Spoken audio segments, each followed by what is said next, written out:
মাগরিবের পরে কারো সঙ্গে কথা না বলে এই দোয়াটি 7 বার পরে আল্লাহ তাআলার কাছে যা চাইবেন আল্লাহ আপনাকে তাই দান করবে। অভাবে আছেন, ঋণগ্রস্ত আছেন, মাথায় টেনশন, ঋণের বোঝা, বাড়িতে থাকতে পারতেছেন না, আল্লাহ সব আপনার পেরেশানি দূর করে দেবে ইনশাআল্লাহ। যদি আপনি আমলটি করতে পারেন, আমল মানুষের জীবন বদলিয়ে দেয়, আমল মানুষের জীবনকে পরিবর্তন করে দেয়। আল্লাহ তাআলা আপনার সব দোয়া কবুল করে নেবেন ইনশাআল্লাহ।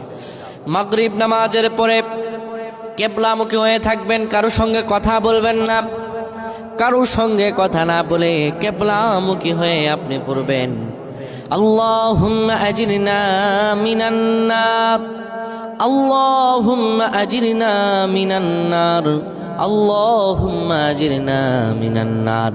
যদি এটি আপনি মাগরিব নামাজের পরে কারো সঙ্গে কথা না বলে পড়ে 7 বার পরে দুটি হাত তুলে আল্লাহর কাছে দোয়া করেন, আল্লাহ জাহান্নামের আগুন থেকেও বাঁচাবেন এবং আল্লাহ আপনার সব দোয়াগুলো কবুল আর মঞ্জুর করে নেবেন। আল্লাহুম্মা আমিন।